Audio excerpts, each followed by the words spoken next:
On our most recent episodes of Faith in Your Recovery, the voice you hear during our introduction is that of Marwin Strong. We added Marwin's comments after his initial interview with us.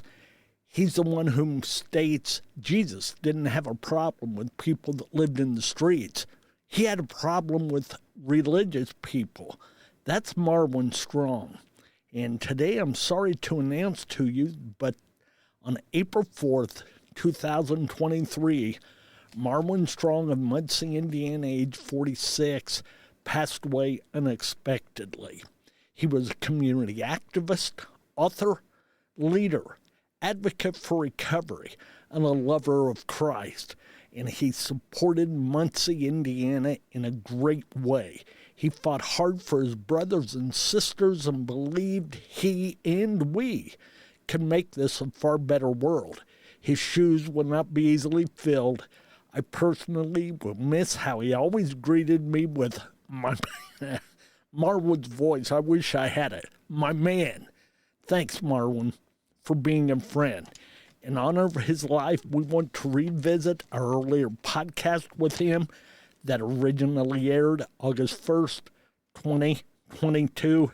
Be blessed. Jesus didn't have a problem with people that's in the streets.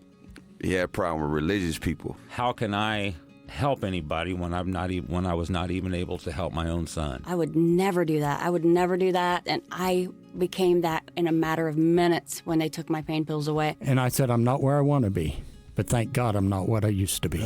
This is Faith in Your Recovery. I am Randy Davis. Welcome to the battle. Welcome, Marwin Strong. Yeah, thank you so much for having me come, Pastor Randy. Well, we're thrilled to have you with us. Look forward to hearing what you have to share. And I'm just going to kind of throw it open to you here. Go back to your life prior to your addictions, prior to all of those struggles, and share with us who you were, what you were about. Well, growing up at a young age, my mother had, she was a single-parent mother. She raised up 8 beautiful kids by herself. My father, he was in my life, but, at an early age, and he left and moved to Detroit, Michigan. The reason why he moved to Detroit, Michigan is for the simple fact that he did not want us to see him. He did not want to see us on what he was doing. So he left, so I didn't really have too much of a role model in my life. So growing up in Muncie in the home, my grandmother lived in Muncie in the homes, and my mother, she had to do what she had to do to make sure that that we was okay. So where we lived at, drugs, violence, you name it, killings. I done seen people overdose off drugs. So I really grew up from a standpoint of of a low poverty neighborhood, Muncie in the homes, Parkview Apartments, crime wave area. Police actually didn't want to come in those areas. So I just I didn't really have nobody in my life, and I'm so happy and thankful where I'm at now. So how many brothers and sisters did you grow up with, Marwin? How many were there in the household? It was 8 siblings in the house. I have a beautiful family, real close-knit family. I have a total of 15 sisters and brothers all over the world. So I have a lot of sisters and brothers who I love dearly. We didn't have the nicest thing that other kids had, but one thing we did have, we had love and support one another. Is that the shining light that saw you through? Let me rephrase that. Back in that day, did you recognize how tough you had it, or was it more so as looking back and seeing it? Well, we didn't know. I mean, when you're growing up, you just live the way you live. We didn't know we had it rough until we got older. I know some kids that I grew up with, they had the nice clothes and nice, the nice shoes, and we didn't have. We weren't fortunate about that. We didn't have the finer things in life. We didn't have the big houses, and we weren't raised with a silver spoon in our mouth. So we had to do what we had to do to make sure that we survived. growing up there in the Munciana homes, I remember those from years ago. They've come a long ways today with the changes that have been made. But I know for a fact, and I say this out of compassion, please, folks, there was no judgment. But I know there was a lot of struggle for the folks there because of the economic conditions, the view of society upon that area of Muncie, right or wrong, it did exist. All the tensions that went with that. Is that accurate? It's very accurate. If you really look at the dynamics, a lot of my friends, they've been dead in prison. A lot of us was targeted growing up as an African-American male.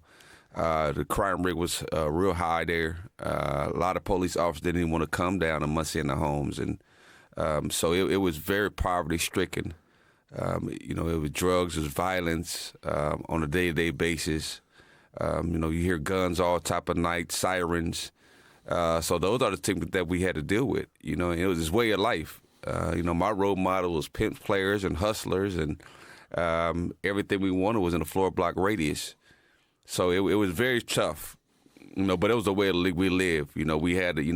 We had to survive. We had to make sure that we... You didn't know what you didn't know, did you? I didn't have a clue. I just know I was just living, Yeah. Make sure I was surviving. So I know for a fact that you had a powerful time in high school, that you were an outstanding basketball player. What led you into basketball? Was that an escape from some of the struggle, or was that more of something that just touched and filled that emptiness? Tell me about that. Well, growing up at an early age, we had to find something that'd get us away from what we were struggling with. Poverty, low income households. So I was always a good basketball player. I always played AAU basketball. Anything that I did on the court, it's almost like a dream. Like when you get on the basketball court, all your worries be gone. You can just focus on those 4 quarters to make sure that you be the best you could be, and lay it all out. So I was always growing up. I'm talking about since I was a little kid. From like 4 years old. I had a thing about playing basketball, and it was so great people that I played against. So growing up, it was just my escape from reality. Did you have a hero that was either professional, college, or former high school player there for the Bearcats, somebody that you just thought, man, if I could reach his status? Well, I had a couple of them. Sam Drummer. Oh, yes. Sam Drummer was one.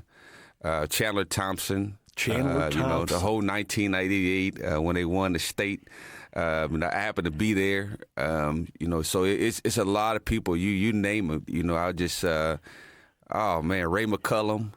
You have those type of people that I looked at. And one thing about it, where I lived at, my friend Bonzi Wells, my family, consider my family, and just other people.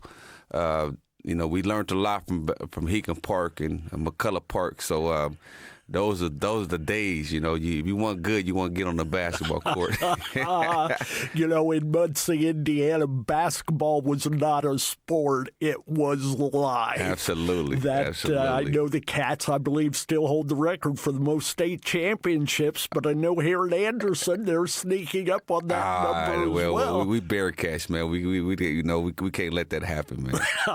So how did that move you forward? It obviously made a very positive impact in your life, and I know there were some plans ahead for future basketball, but life took a strange twist for you. Tell our folks about that. Well, what happened was I never forget me going to the north side. My mother, she wouldn't let me go to south side because a lot of my friends, they went there. South side and Muncie Central are always rivals. But I wanted to go to south side. But Coach Hero and those guys and also my mother, she didn't want me to go. She said it'd be a bad influence if I go because I had to she tried my best to keep me away from drugs and violence, but she couldn't stop it. So I never forget in the 7th grade a young man by the name Francis Lafferty. Francis Lafferty was he was my first mentor. I really would say that really, really instilled in my life. And I never forget, he bought my first brand new pair of tennis shoes. And it actually, at the time where somebody really cared about me. I didn't have the finer things in life, and I miss him dearly. You had other people around a multi-air, Carl Malone. You had guys, Coach Harris, Mr. Harris, and those type of people. So I had some influences in my life, but still the drug game, it really just, I was living double life. I was living the drug life and also living the basketball life. So it was just a fight between the two. So, but it was awesome. I was phenomenal people that was around my life to really try to help me out. But, that's what happened when you live in this type of environment with drugs and violence, glamour to gleam. People got nice cars and money and at an early age shooting dice and those type of things. So it kind of took over me at that moment. And I know from that point on, after high school, you had a college scholarship. Is that correct, to play basketball? Where was that for, Marwin? Where were you going? Well, I had a partial scholarship to University of Nevada, Las Vegas, UNLV. What happened was the reason why I didn't get the opportunity to go because, out-of-state tuition. My mother, she wasn't fortunate. She didn't know too much about out-of-state loans and those type of things. So I just decided just to play in the parks and play against NBA basketball players and those type of people. So, it's kind of led me down a wrong path, which I thought it was a good path, but it's a wrong path that led me down to. Did you get into addictions at that issue? Did you get into battling drugs or alcohol? Well, yeah, I drank, I drank and I smoked marijuana, I took pills and those type of things. And matter of fact, I don't mind sharing this. I remember I was about 2 weeks, was about to try for the Charlotte Hornets, and I went to a party. And I took volumes and Vicodins and those type of things and drinking alcohol, and also smoking marijuana. So I goes to the party and I end up getting poisoned. I ended up spending 2 years in the hospital. How did that happen? How did that poisoning come about, Marwin? Well, I was at a party, and we was having round drink tables. Having a lot of young kids think you're invincible when you're young at an early age. They think that you just, you Superman. So we all just drinking, having a good time. I'm excited about the time that I was about to go try for the Charlotte Hornets, which it was phenomenal. My family, Bonzi Wells and Chandler, he was in overseas, and also Chandler just got drafted for the Portland Trail Blazers. So I'm like, hey, I want to be the third one. So played real good for the last couple of years at a park tournament. Got MVPs of NBA basketball players, CBA players, overseas players, and that's went to USBL and those type of things. So I want to be, have a good time. To say, hey, just more of a blessing to me to have an opportunity to get out the hood. Where drugs and violence, and I want to buy my mother a house. I wanted my family to live their glamour life like other people live back there. So I goes to a party, and we had round drink tables, and where I bought it first, and go up there and dance, and next thing I know, some guys poisoned me with some iodine. That's the last thing I remember. How old were you at that age, Marwin? I was 19. You were 19. 19. So you go out on the floor for a dance, come back, take a drink, and then you just literally, the lights go out at that point, and you were out. Didn't I just hear you say for 2 years? Yep, 2 years. I was in hospital. Tell us about I know you're not totally aware other than in hindsight what you've been told, but what took place during that time? Well, my mother said she found me in the bathroom having grandma's seizures. Last thing I remember me being at a party, and when I woke up out of coma, I was in a coma for a month. I came out of my coma, I had trach in my neck, 8 IVs, peg tube, I couldn't eat. I had to learn how to walk again and talk again like a newborn baby. Went through physical therapy, speech therapy, occupational therapy, you name it, I've been through it. So all the time, I always had the doctors come in, 12 doctors come in, and they actually called my mom, my father, my whole family said I wasn't going to be able to make it. My vital signs was leaving me. I lost 70% of my kidney function. So I didn't know nothing. I didn't know what happened to me. I just remember coming out of coma with tubes in me. And the doctors always come and telling me that I would be unable to walk again and talk again. I've had to go through occupational therapy to learn how to talk, speech therapy, physical therapy to learn how to walk again. So it was a tough road. It was went through a lot of depression stage. It was a lot of trauma that I had to deal with. So.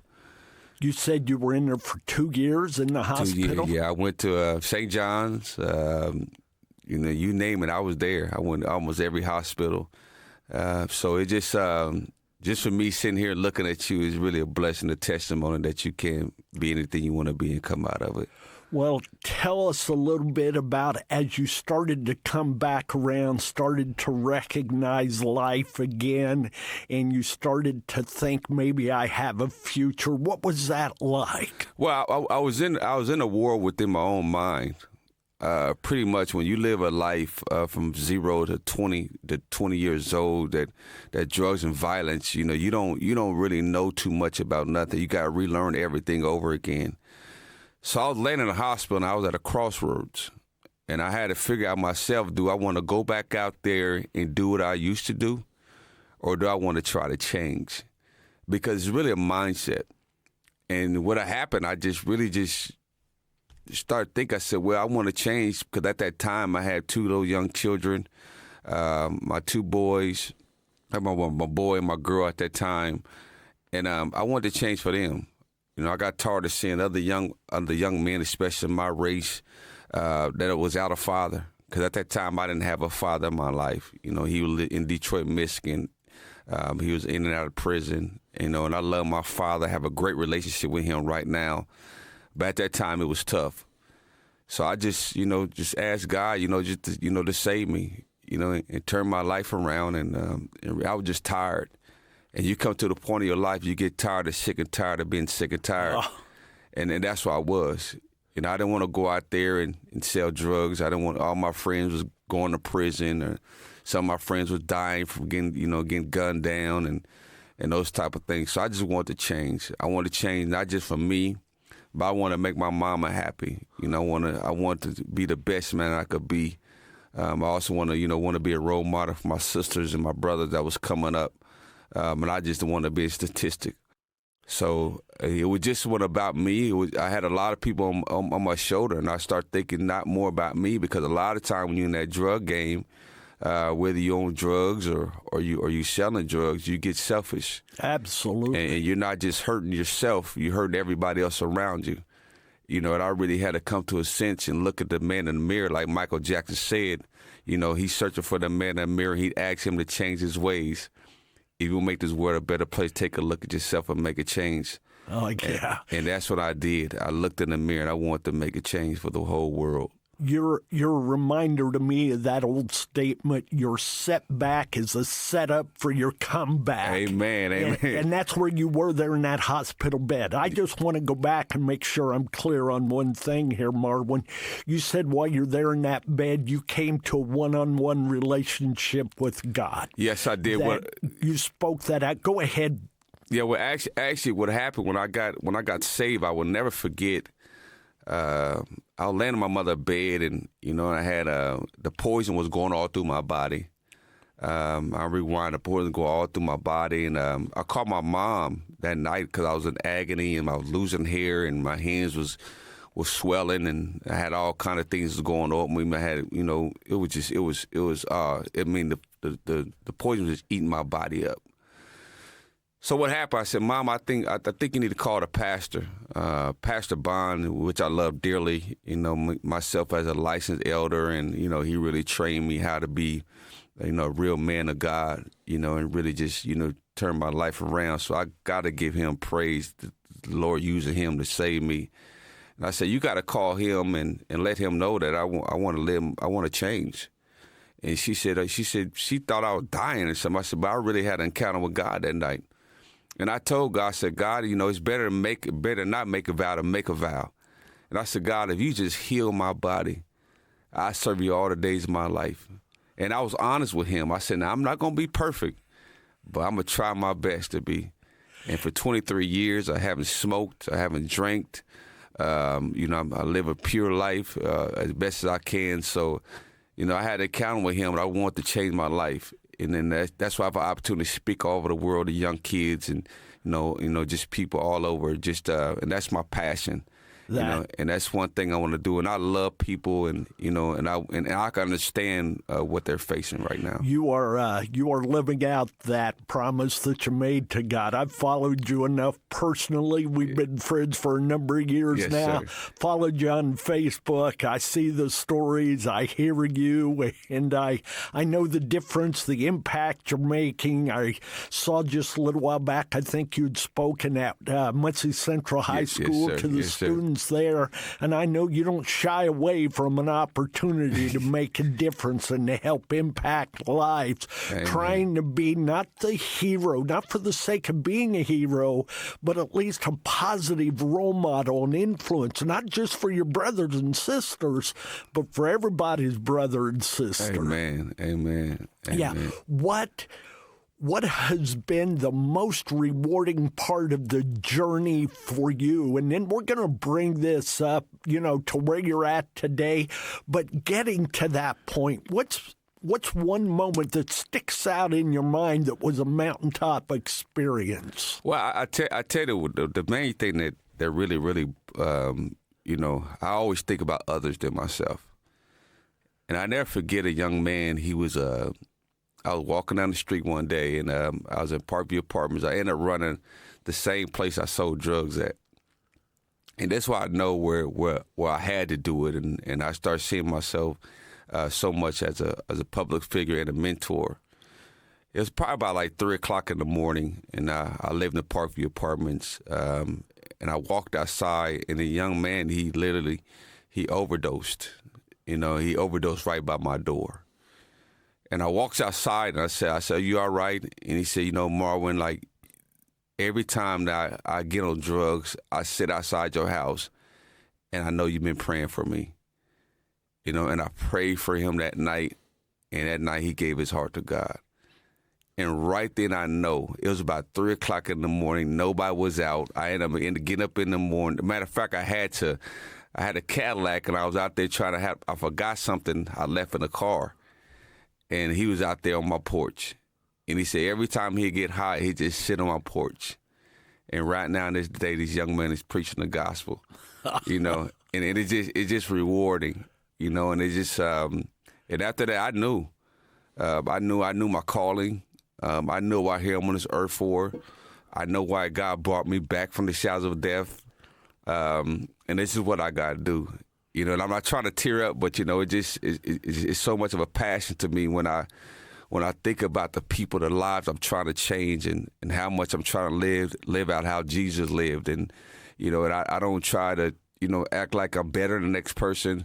I try to be like them to let them understand that they can make it, they can be in it, because it's a lost world out here. Absolutely. You got young men and young kids dying on a day-to-day basis from overdosing of drugs and also, drug violence and those type of things. And myself, from being there, I understand how they feel. I'm just trying to help them get out of it. Oh, yeah, and you're doing a wonderful job, and we give you thanks and God praise for that. Yes, sir. And as you move forward from there, what did life start to look like? How did you live life? What kept you going? Share that with us. Well, a lot of time when you come from where I come from, a lot of people are not used to you changing.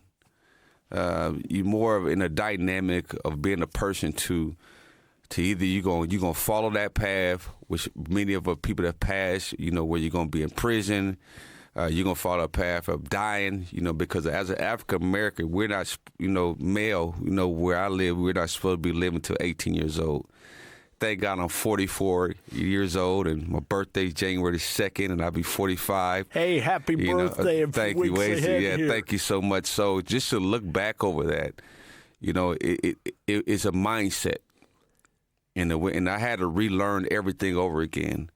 I had to relearn the way of living. I had to relearn different type of things that I didn't know about. And so I'm just thankful. I'm really thankful. of those type of things. I'll tell you, there's nothing like a second opportunity, even when it comes for the 33rd time. Yes, okay, sir. We need that. And by the same token, we need to give that to others. Yes. I'm going to guess along the way you probably had some skeptics. This in Rio, Marwin's going to be back where he was. He's gonna fall. He's going to fail more than just stumble. Just watch him a little while, and you're going to see he's the old Marwin. Can you talk to that a little bit? Well, I'm happy that you brought that up because I deal with that on a day-to-day basis. But they don't know I'm not the same Marwin I was 23 years ago. I've been saved for 23 years. And it's a scripture in the Bible, and I don't mind saying this. It says, once you become saved, you become a brand new creature. Oh, yes. Old things pass away. Behold, all things become new. So for my neighborhood, a lot of people may think that I'm still the same person I used to be, and that's because they're the same person they used to be. And that's why I just want to be that light to them, let them know, you don't got to be the same way. You don't got to live your life. I never seen no drug dealer get a 401k for retiring, and that's just what it is. So I get those type of things, different type of gossips, but we also understand a prophet is not accepting his own home. Even Jesus himself, he was just a carpenter's son. He was just, oh, that's just Jesus.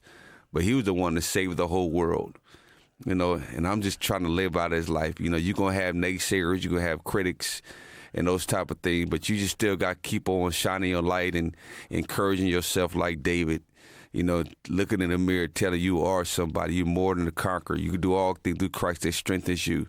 So you got to have your own mindset to understand I'm not going back out there.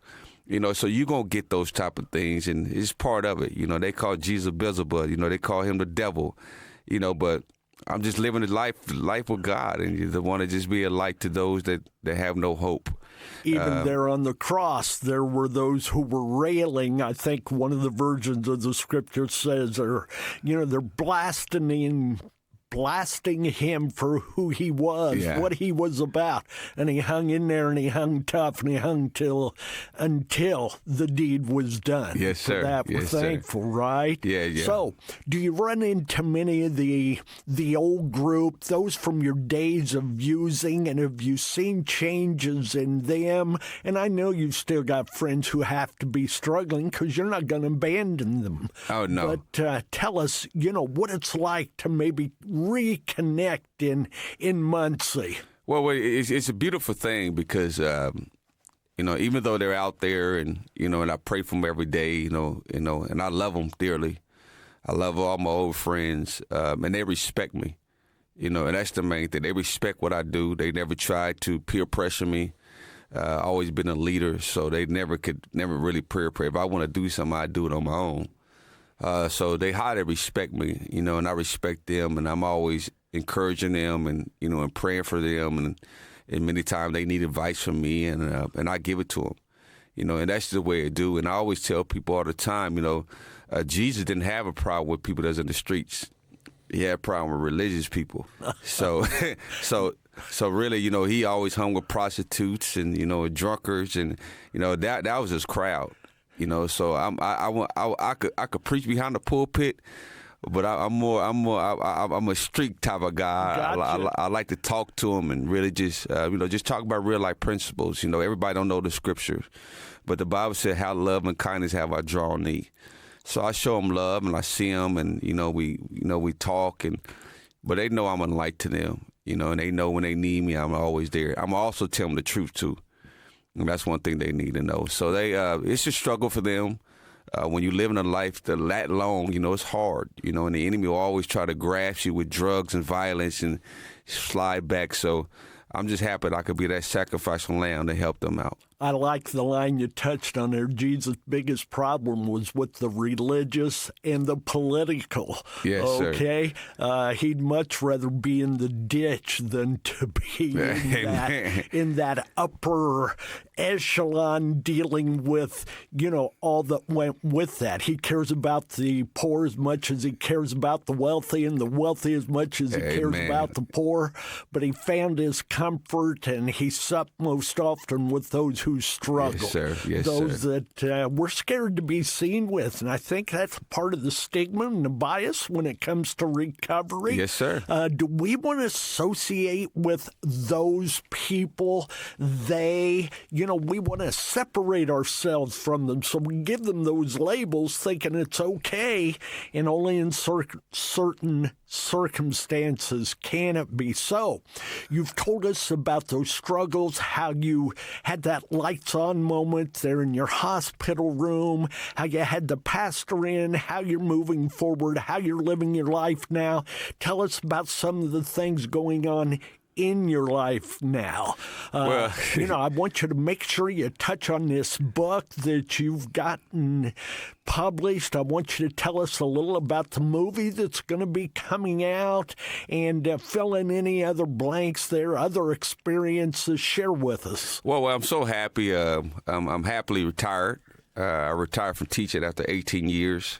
I'm still young. What did you teach, Marwin? I taught for 18 years. Taught in Dallas. I get the opportunity to come back and forth now from Muncie. A lot of people ask where I'm from. So I'm from Muncie, Texas. So it was just time for me to go out, and with my Enough is Enough movement, which we're about to launch.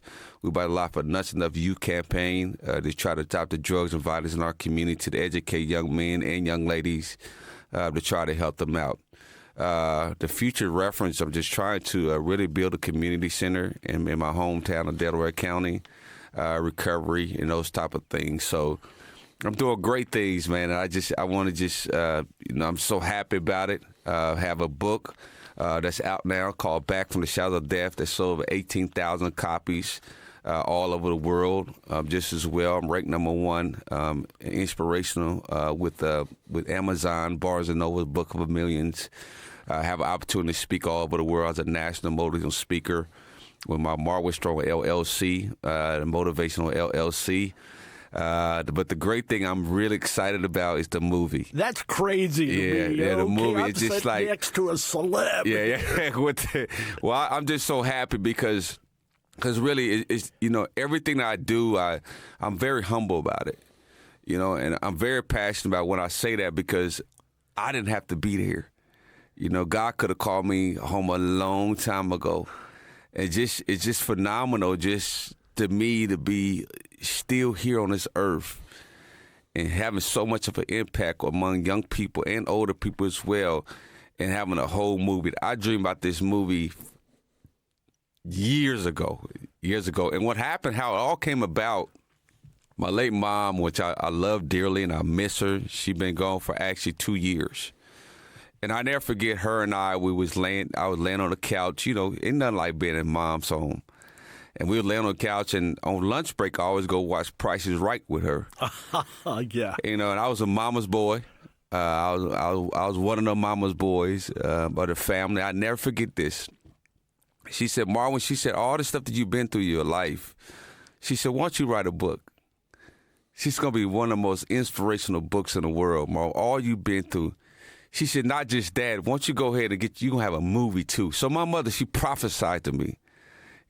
I will never forget laying on that couch. How old were you at that time? Man, I was this is probably about 3 years ago. Okay. Yeah, so that make about 44. So I had to be a good 41 years old. Yeah. But a lot of times we think, we like, well, whatever, Mom. Okay. A lot of times okay. Moms are supposed to say that, right? Yeah, whatever. But so I went on about my life, but when she passed away, her words kept sticking to me, and that was the only way, and I could really just be sane. That was my therapy.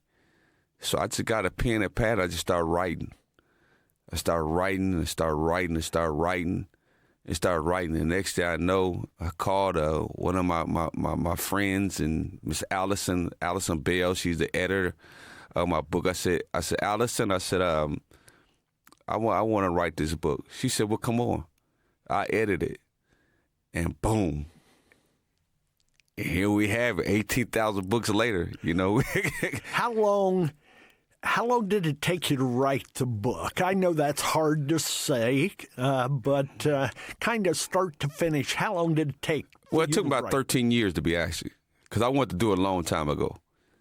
But it took my mom to really, really instill that into me, to let me know that, hey, you could do it. And I hated English class. I hated writing. I hated English and math. Those are my work classes, like Kryptonite to Superman, make me weak on my knees. So I just started writing, and I write it. And then when my mother passed away, it was my therapy for me going crazy because Gotcha. when you're dealing so much of a mom like that, and I was real close to my mother, and I think about her day-to-day on a day-to-day basis, I want to thank her for instilling me in my spirit to fight and really do something. I write a book to not just me, but to help all. It's not about the money. I just want everybody to know that you overcome by the word of your testimony. And I just want to share my testimony with the world. Tell us a little. I want you to kind of leave us with a tease. So we want to get the book and read the whole story. But what does it have to say? Well, it got to say a lot. It's a young man. It's a couple words I want to tell you what this book is about. It's from tragedy to triumph. Awesome. If you're an overcomer, you can be strong as long as you don't give up. Stay focused. No matter what circumstances you deal with your life, you can make it. I want to be that testament. Let them know that even though you've been out, I was in hospital for 2 years, and a lot of people look at me and it's unbelievable, But I'm going to let you know that God is the source. He is a healer. He's a deliverer. And he'll do the same for you. Awesome. Okay.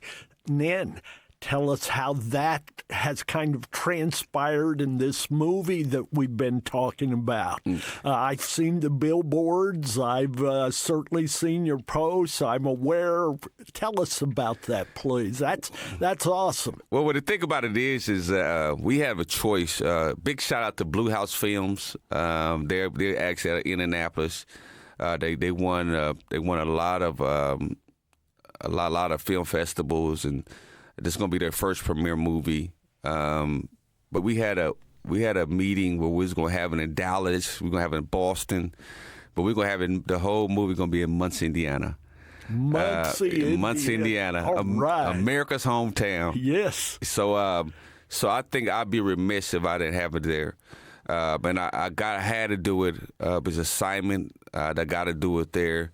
But it's going to be phenomenal. The movie actually be starting August of 2022. We're still going. We got a GoFundMe page and those type of things. So if anybody want to donate, that'd be awesome.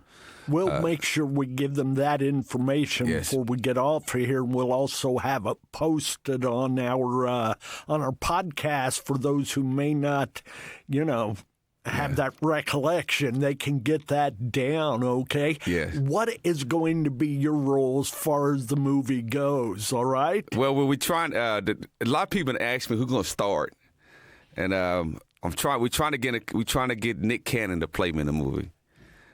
So we're trying to get him, and we got a couple more meetings, and we're trying to really get him to do it. If not, we got other people, that's just able to do it. So it's so many people excited.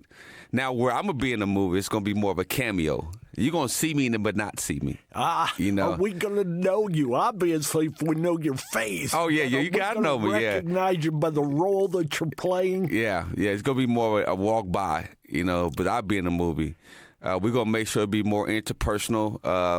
I get questions like, it's going to be more of a 90s feel, like a 90s, back in 90s when the music was going on, and it was great. Also, the crack cocaine epidemic was going on, so it's going to touch on all those bases. And then after the movie, we're going to have different type of dialogues all over the world. We will talk to at-risk kids, people with doing drug addiction, so they get to watch the movie, and then we get to do some dialogue about it. So I'll be on book tour starting in February. I'll be going to Washington, D.C., Atlanta, Los Angeles. So I get to broaden my horizons, all over the world to eat the good of this great land. Incredible. Yeah. You have any roles for a 71-year-old old balding white guy? Oh, yeah, you in there, baby. You in there. You in there.